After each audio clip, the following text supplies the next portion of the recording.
таза бұл парызың, берік болсын ауызың.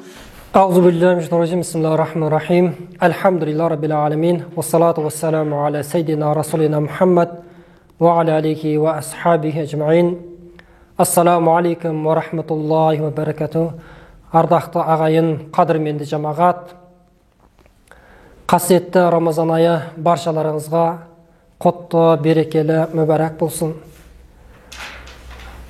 Құлшылыққа толы болған, ғибадатқа толы болған, ізгілікке, жақсы амалдарға толы болған барша мұсылмандардың асыға күтіп, қимай қоштасатын Рамазан айының міне соңғы күндеріне де жақындап қалдық.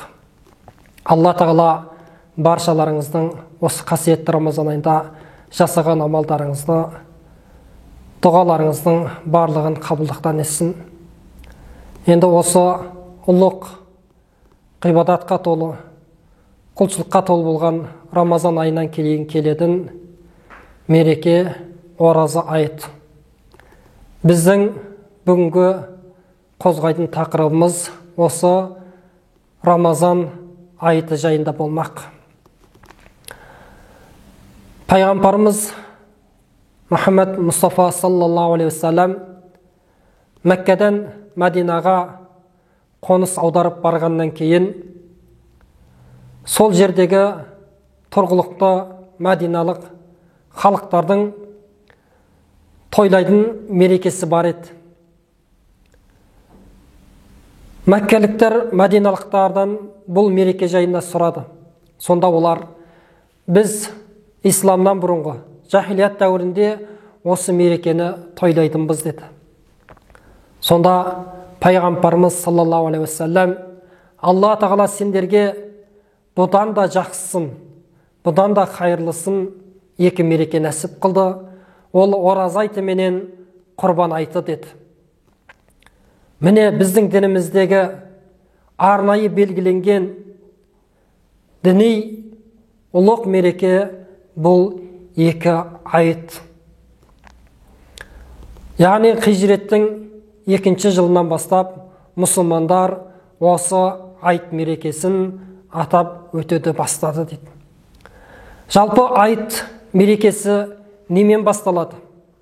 Айт мерекесі ең әуелі айт намазын оқуменен басталады.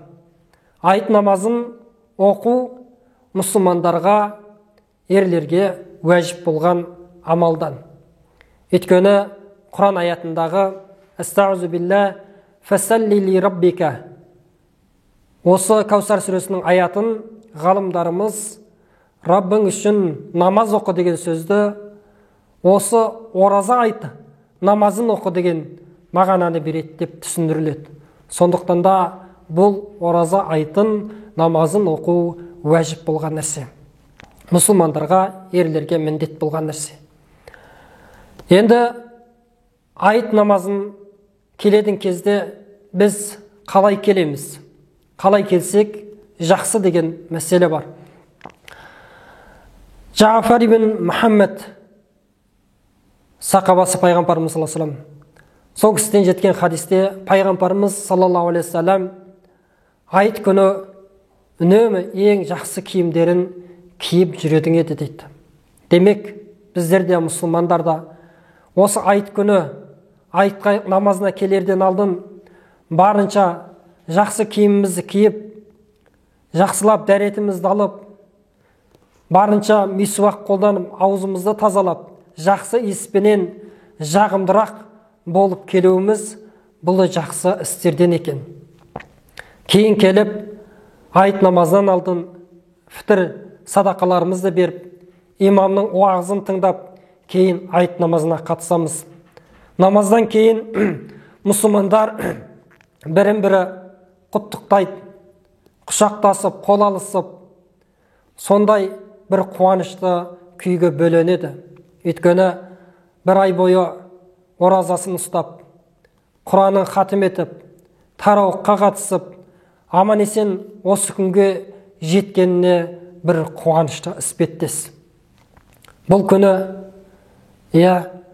жастарымызға, балаларымызға сыйлықтар таратылып, қарттарымызға сәлем беріліп, үйді аралап, айттап, мәресіре болатын күн. Сондықтан да біздің қазақта үйді аралап, көп қыдырып кеткен адамдарға айтатын: 70 қазанның құлағын тістеп айтшылап жүрсің ба дейді. Демек біздің аталарымыз да осы күні айтты сонда бір ерекше мән беріп, қаншама үйлерді аралап, қарттардың амандасып, аурулардың көңілін тілеп,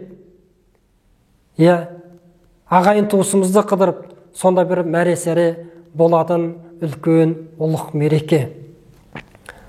Құрметті жамағат, Алла тағала осы Рамазан айытына баршаларымызды аман-есен жетуімізді нәсіп қылсын.